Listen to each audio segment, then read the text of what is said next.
বয়স আর কত, এখনো 25-এর গণ্ডি স্পর্শ করেনি, তবু দু চোখে লেপ্টে থাকা শৈশব। নারায়ণগঞ্জের প্রিয় মাঠ, আবেগের সেই সাদা পোশাক, স্কুল ক্রিকেট। অমিত হাসান তাই হয়তো ফিরেই গেলেন ছেলেবেলায়। দেশের ক্রিকেটের নিয়মিত খোঁজ খবর যারা রাখেন তার নামটা ঠোঁটস্থ ভালোভাবেই। বলতে পারেন হঠাৎ করেই কেন অমিতের গল্প শোনানো।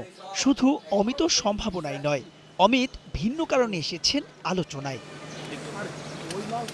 27 এপ্রিল অর্থাৎ সোমবার থেকে পাকিস্তানের বিপক্ষে সিরিজের জন্য শুরু সাদা পোশাকের ক্রিকেটারদের কন্ডিশনিং ক্যাম্প। ডিপিএল এর আগে পাওয়া যে কটা দিন তার পুরোটাই কাজে লাগাতে চায় ম্যানেজমেন্ট।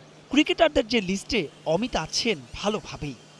আমি সবসময় ছোট চিন্তা ভাবনা করি আর বল বাই বল খেলার চেষ্টা করি। সবসময় নিজেকে প্রিপেয়ার রাখি। লাস্ট কিছুদিন আগেও বিসিএলে যাবার আগে আমরা ন্যাশনাল টিমের একটা রেড বলের ক্যাম্প ছিল, তো সেটা তো আমাকে রাখা হয়েছে। তো আমি সেখানে নিজেকে চেষ্টা করছি কী কী ইমপ্রুভ করার প্রয়োজন। 49টি প্রথম শ্রেণীর ক্রিকেট ক্যারিয়ারে অমিতের পরিসংখ্যান দেখলেই স্পষ্ট হবে লম্বা রেসের ঘোড়া হওয়ার সব যোগ্যতাই আছে তার।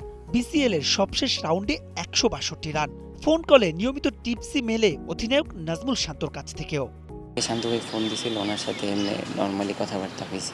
ভাই বলছে যে কখনো মন খারাপ করিস না, ইনশাল্লাহ যখন সুযোগ আসবে ভালো খেলার চেষ্টা করবি। প্র্যাকটিসের পাশাপাশি আমি চেষ্টা করি মেন্টালি কীভাবে নিজেকে স্ট্রং করা যায়। তার পাশাপাশি মনে হয় যেটা বললেন যে প্র্যাকটিসের যে বিষয়টা, সেটা চেষ্টা করি আমার কমফোর্ট জোন থেকে বের হয়ে আমি কীভাবে নিজেকে তৈরি করতেছি। আইডল হিসেবে মুশফিককে মানেন অমিত। সবশেষ ম্যাচে তার সঙ্গে গড়েছেন 161 রানের পার্টনারশিপ। সামনের বন্ধুর পথটা মারাতে চান মুশির অনুপ্রেরণাতেই।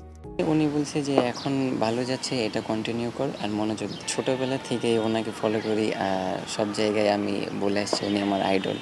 তো ফর দ্য ফার্স্ট টাইম আমি ওনার সাথে ব্যাটিং করতে পারছি, সেই জায়গায় অনেক খুব ভালো লাগছে। যতক্ষণই ওনার সাথে ব্যাটিং করছি উনি পুরাটা সময় আমাকে খুব সাপোর্ট দিয়েছে, বুঝায় খেলাইছে। তবে শুধু সাদা পোশাকের ক্রিকেটই নয়, 3 ফরম্যাটে রাজ করতে চান অমিত হাসান।